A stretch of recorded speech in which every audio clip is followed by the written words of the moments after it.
Welcome back to our channel. Today we will dive into a chilling case that has shaken the city of Osaka for over a decade. The husband, Yasutaka Fujimori, 52 years old, worked for a pharmaceutical company.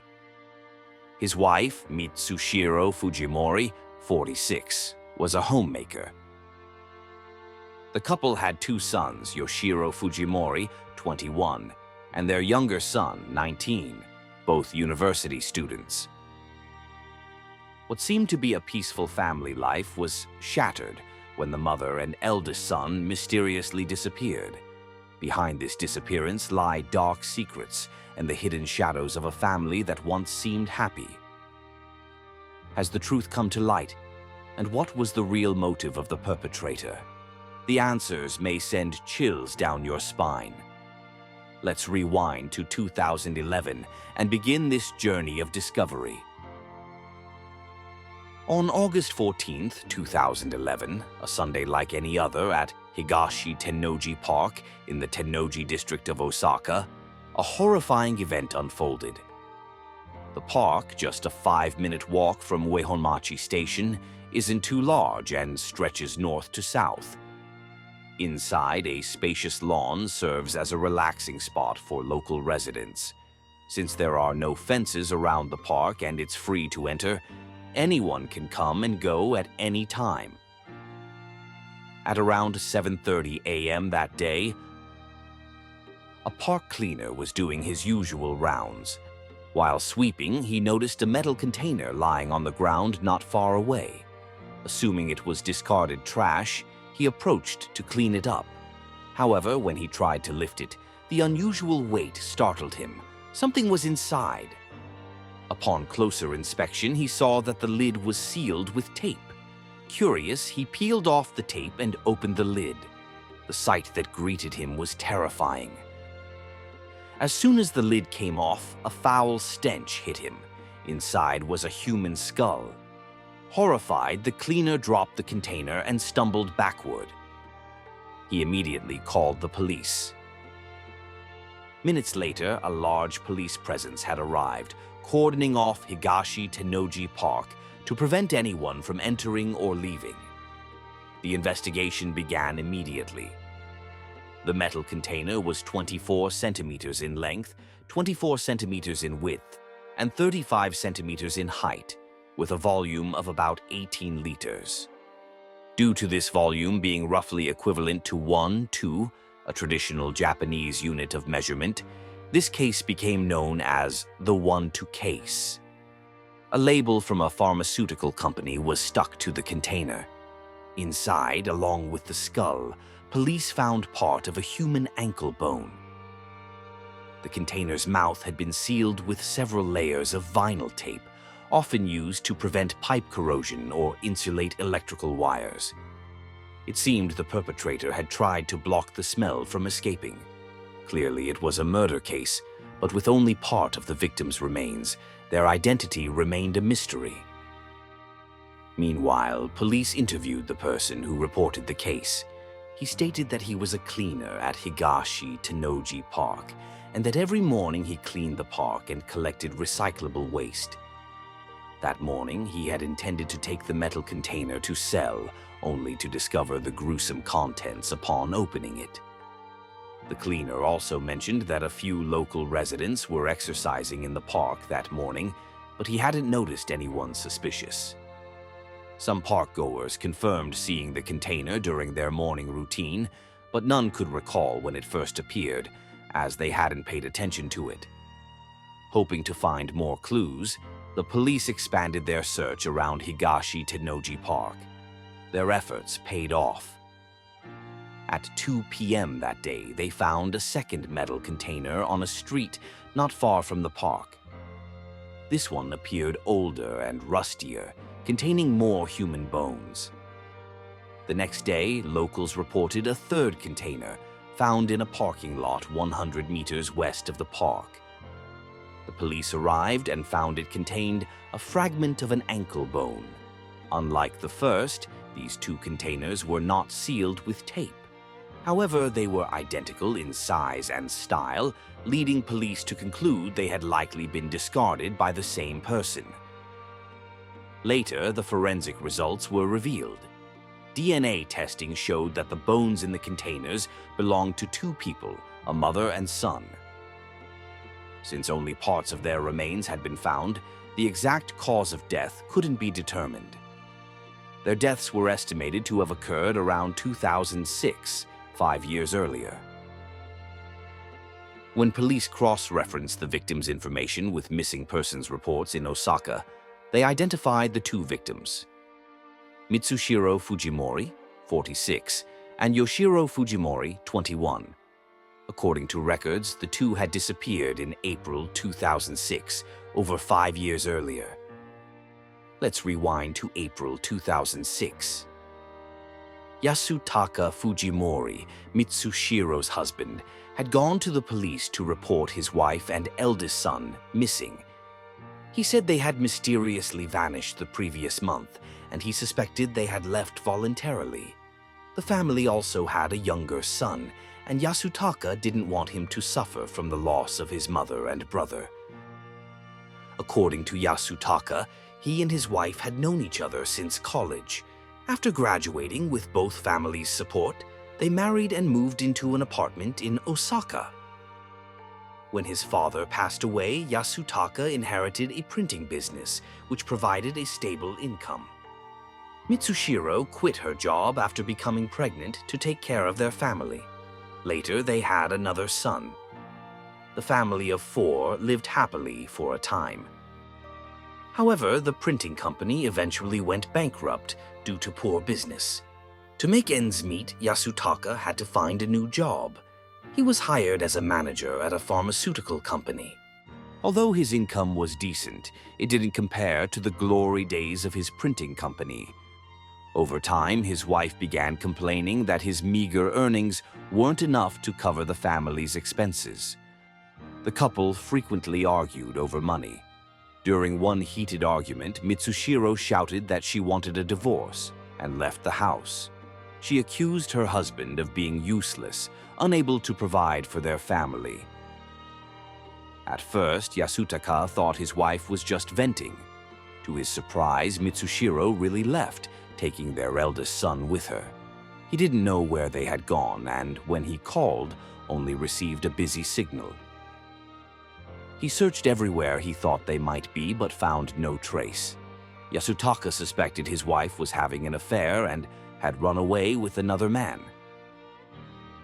He added that his wife had often chatted with a stranger online. Due to his job, he often returned home late, and he had assumed she was simply bored at home and chatting with friends. In hindsight, she may have already been involved in an affair. Initially, Yasutaka hoped his wife had only left in a moment of impulsiveness and would return once she calmed down. But after a month passed with no word, he gave up and reported the disappearance to the police, hoping they could find her and his son. After getting the basics, the police interviewed the couple's youngest son. He revealed that the family atmosphere was tense, with his parents constantly arguing about money. His older brother always took their mother's side, often criticizing their father. The youngest son was not surprised when his mother took his older brother away with her because she clearly favored him. The youngest son had gone on a school trip that day and was not sure when his mother and brother left. Next, the police went to the Fujimori family home to investigate. They found that most of the missing mother and son's clothing had been taken, making it appear as if they had indeed run away. The police checked the surveillance cameras in the surrounding area, but unfortunately, the cameras hadn't captured footage of the mother and son before or after their disappearance. Neighbors and friends of the family confirmed that they did not know where the mother and child had gone. Although police initially suspected Yasutaka's involvement, they couldn't find enough evidence to continue the investigation, and the case was closed. Yasutaka soon moved to another location. No one could have imagined that 5 years later, the missing mother and son would be found in metal containers in such a mysterious manner. Some witnesses reported seeing 3 men and a woman in a small truck near the parking lot a few days before the first container was discovered. They had dumped a metal container into the trash and quickly driven off, looking suspicious. The police reviewed surveillance footage from the parking lot and surrounding areas but couldn't find the suspicious truck. However, they did spot a middle-aged man acting suspiciously in Higashi Tennoji Park on August 13th, the day before the first container was discovered. The man had been pacing back and forth, looking nervous, holding a plastic bag. Police suspect the bag may have contained a metal barrel. After further investigation, the police identified the man.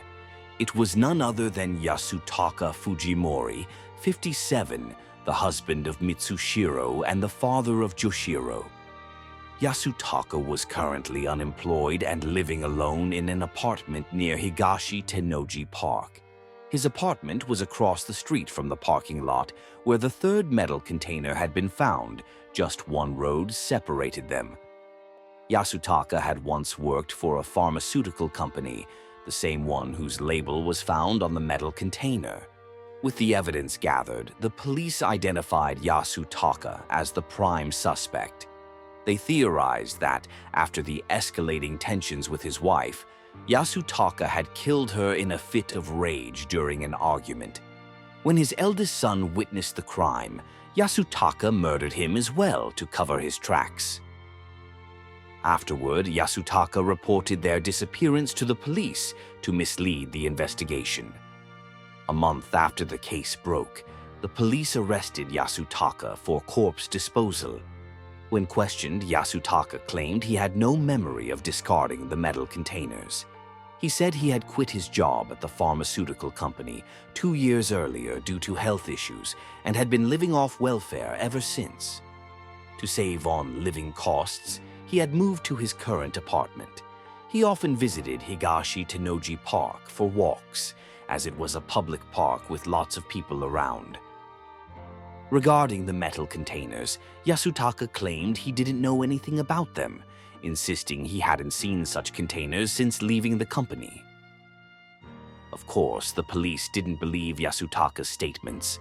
They suspected that his apartment might hold more clues, as only parts of the 2 victims' remains had been found. The police went to Yasutaka's apartment to search. His apartment was on the 2nd floor of a 5-story building, about 20 square meters in size, simply furnished. The entryway led to a small kitchen on the left and a bathroom on the right. Deeper inside was the bedroom and a balcony. The police thoroughly searched every corner of the apartment, but found no other metal containers. Further investigation revealed that Yasutaka had started gambling in 2003. His wife had tried to persuade him to stop, but her efforts were in vain. Yasutaka squandered the family's savings on gambling and eventually took out loans from the bank to try and recover his losses, only to lose even more. To pay off his debts, Yasutaka went to his insurance company to cancel his life insurance policy, hoping to get some money back. However, to his shock, he discovered that his policy had already been canceled by none other than his wife. Furious, Yasutaka confronted her, only to learn that their eldest son had been expelled from university due to unpaid tuition. Their son had been attending a private university where tuition was quite expensive. Since Yasutaka had been gambling, the family had fallen into financial hardship. In desperation, his wife had secretly canceled his life insurance policy to cover their son's tuition fees. Rather than understanding his wife's actions, Yasutaka lashed out at her, accusing her of making decisions without consulting him. The police theorized that during this heated argument, Yasutaka had killed his wife. The murder may have stemmed from their son's tuition situation. In his anger, Yasutaka might have killed his son out of spite. Afraid of being caught, he dismembered their bodies and placed them in the metal containers. He then quit his job and moved to his current apartment. Believing that, after all these years, no one would investigate the case further, Yasutaka carelessly discarded the containers. 3 months after the case broke, the police arrested Yasutaka Fujimori once again, this time on murder charges. This time, he admitted to disposing of the metal containers, but denied killing his wife and son. Yasutaka claimed that on the evening of April 10, 2006, when he came home from work, the house was dark. Usually, his wife would have dinner ready by the time he got home. Puzzled, he turned on the lights and found the door to his eldest son's room wide open. Inside, his son lay motionless on the bed, covered in blood. A sledgehammer lay on the floor next to the bed. Horrified, Yasutaka frantically called out for his wife but got no response. He found her lifeless body in the bathroom. Upon closer inspection, he saw that her right hand was clutching a shard of broken glass, and her left wrist had a deep cut.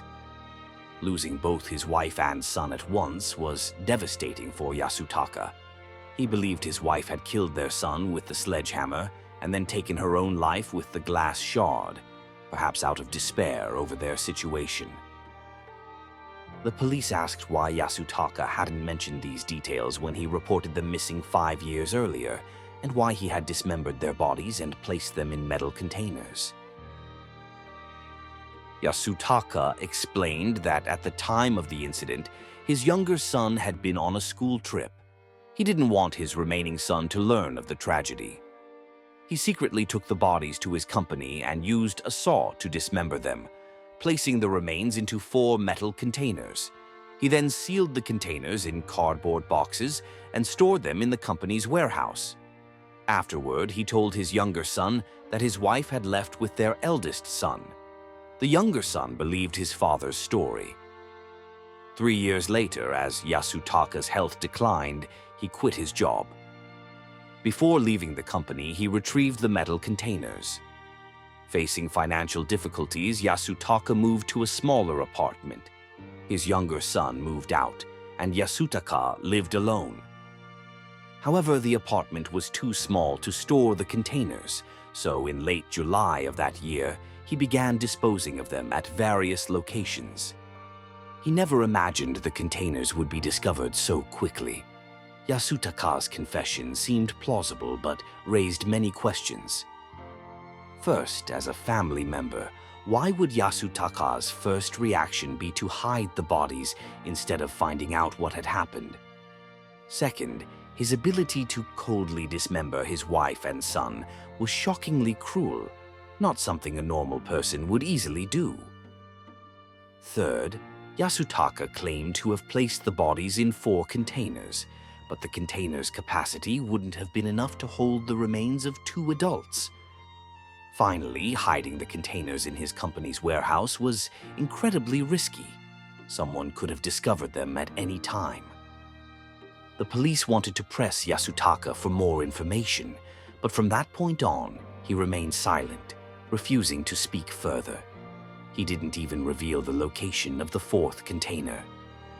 The police then visited the pharmaceutical company where Yasutaka had worked to gather more information.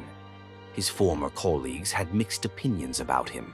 Some described him as serious and careful, someone who was afraid of making mistakes. He was friendly with his co-workers, always greeting them.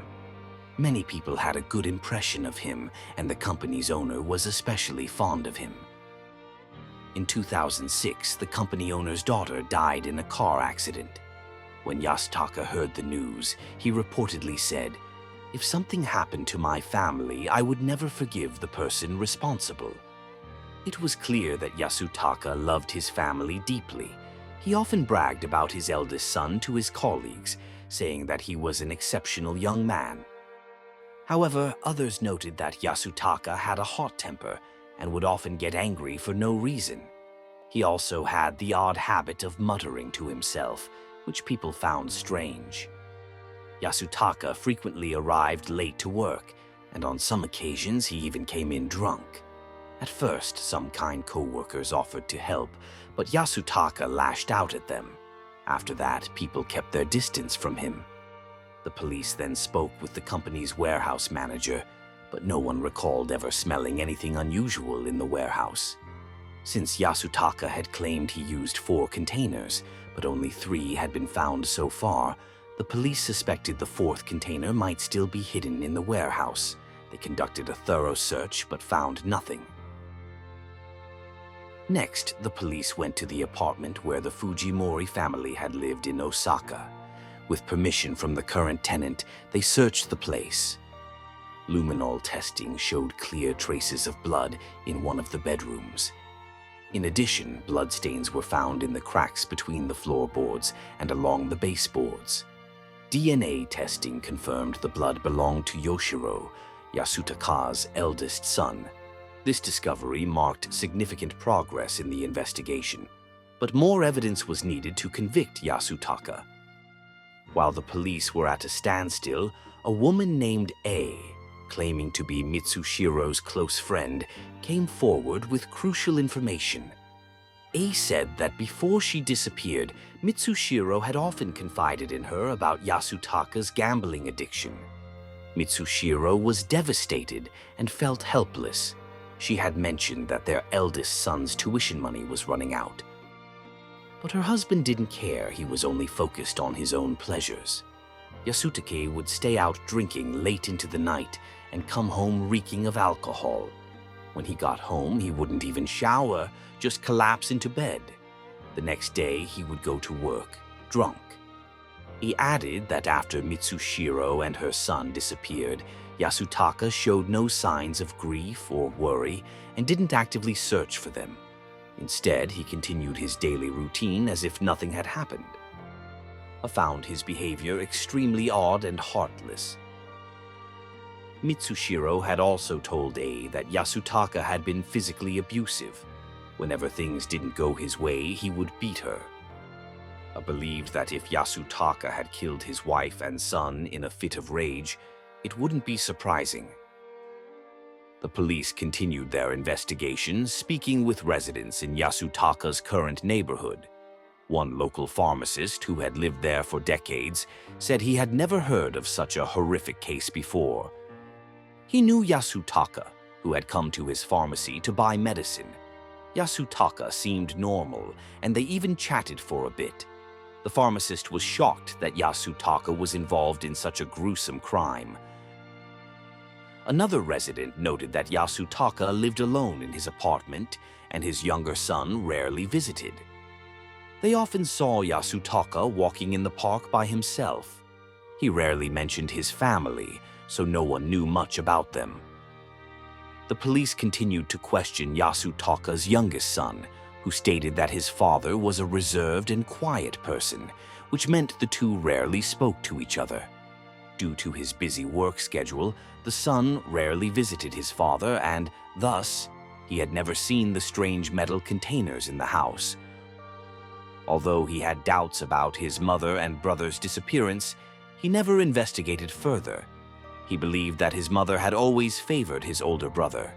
His father's income was meager, and eventually, they couldn't afford his brother's tuition fees. But their mother still managed to find a way, even canceling his father's life insurance to pay for his brother's education. On the contrary, the mother had never done anything similar for him. So when his father said that his mother had taken his brother and left, though saddened, he didn't dwell on it. He admitted, "There were times when I resented my mother because I felt like she had abandoned me." The case garnered widespread media attention, and the public was deeply intrigued by its many unresolved aspects. Some believed that the truth was far more complex than it appeared, as the case was riddled with suspicious details. Speculation arose that the youngest son, often overlooked, could be the real culprit. Having grown up feeling neglected due to his mother's favoritism toward his brother, the son might have developed resentment toward both his mother and brother. The fact that their mother had canceled the life insurance to pay for his brother's tuition likely intensified his feelings of bitterness. Driven by this hatred, some theorize that he planned to murder his mother and brother. At the time, the school organized a field trip, and the son saw this as the perfect opportunity. He pretended to join the trip, but in reality, secretly returned home. Knowing that his father often worked late, he chose to act when the house was empty. He allegedly went to a store to buy a sledgehammer. Upon arriving home, seeing his brother sound asleep on the bed, rage consumed him, and he struck his brother's head with the hammer. Then he turned his fury on his mother. After committing the murders, he panicked and discarded the weapon before fleeing the scene. That evening, when Yasutaka returned home from work, he discovered his wife and son dead, overwhelmed by grief. Initially, he intended to report the incident to the police, but at that moment, he received a phone call from his youngest son. The son confessed everything and begged his father to help him cover up the crime. Although Yasutaka struggled to accept the truth, after some contemplation, he decided to protect his youngest son's future and agreed to conceal the crime. Under the cover of night, Yasutaka secretly transported his wife and son's bodies to a remote, deserted plot of land and buried them. He then returned home, erased all traces of the crime, and instructed his youngest son to tell everyone that their mother and brother had run away. A month later, Yasutaka went to the police to report his wife and son missing. Coupled with the youngest son's account, the police didn't pursue the case further. Yasutaka believed that they had successfully covered up the truth, but little did he know that the land where he had buried the bodies was later purchased by a real estate company for development. Fearing his crime would be uncovered, Yasutaka secretly returned to the site, exhumed the bodies, dismembered them, and placed the remains in metal containers. He then stored the containers in the company warehouse. By this time, the bodies had decomposed to bones, so there was no foul odor to raise suspicion. 3 years later, Yasutaka quit his job and moved to a smaller apartment. Before leaving the company, he retrieved the containers. However, the new apartment was too small to store them, so he disposed of them in different locations. After the crime came to light, Yasutaka falsely claimed that his wife and eldest son had committed suicide, hoping to take the blame for his youngest son. Some people speculated that due to his gambling addiction, Yasutaka had squandered all the family's savings. His eldest son had been expelled from university due to unpaid tuition, and in a fit of anger, he had confronted his father. During this argument, Yasutaka had struck his son with a sledgehammer. He then threatened his wife, forbidding her from telling anyone. Witnessing her son's death drove Mitsushiro into despair, leading her to take her own life. Another theory surfaced, suggesting that a group of thieves had broken into Yasutaka's home, mistaking the metal containers for valuable items. When they opened them and discovered human bones inside, they panicked and quickly disposed of the containers. This would explain why witnesses had seen 3 men and a woman in a small truck dumping the containers. Upon realizing the containers had been taken, Yasutaka panicked and searched for them, leading to his suspicious behavior captured on surveillance cameras at Higashi Tennoji Park. The deeper the police dug, the more evidence they gathered against Yasutaka. He was arrested once again for murder. Knowing he could no longer hide the truth, Yasutaka admitted to disposing of the metal containers, but continued to deny killing his wife and son, hoping to reduce his sentence. 2 years later, in July 2013, when the metal containers were found, the case went to trial at the Osaka District Court. Yasutaka Fujimori was charged with murder. At the trial, Yasutaka steadfastly denied all charges. However, the prosecution argued that his act of dismembering the bodies and placing them in metal containers was abnormal and could only be explained as an attempt to conceal a crime. While the exact motive remained unclear, the police had found Yoshiro's blood at the crime scene, proving Yasutaka's intent to kill his son.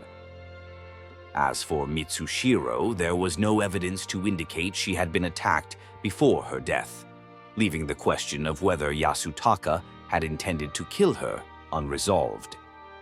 Despite the prosecution's arguments, Yasutaka remained silent.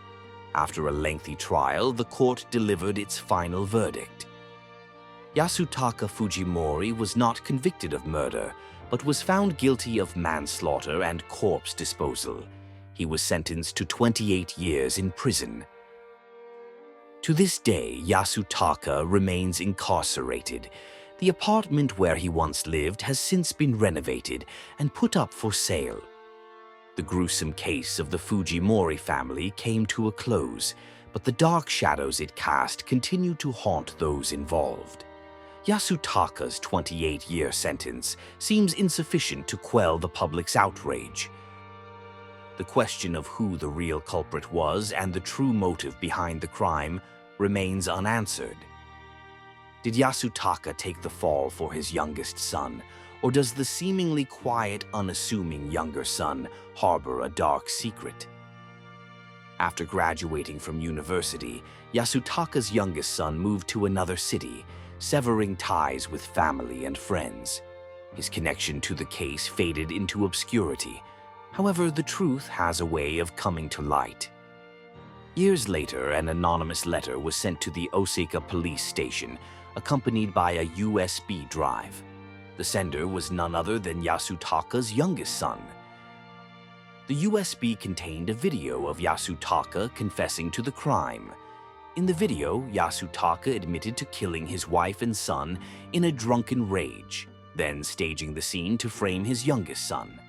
He begged his son for forgiveness and expressed his wish to see him one last time before he died. After 3 years of inner turmoil, the youngest son finally decided to reveal the truth. He returned to Osaka to confront his past and accept the consequences of his actions. The Fujimori family's case was finally closed, but its impact continues to linger in the minds of those involved. Though the truth has been uncovered, the pain and loss remain, serving as a stark reminder of family tragedies and the dark corners of the human soul. If you found this story intriguing and haunting, don't forget to hit the like button, share this video with your friends, and subscribe to the channel so you won't miss any of our upcoming gripping cases. Feel free to leave your thoughts on the case in the comments section below. Who do you think was the real culprit? See you in the next video. Thank you and goodbye.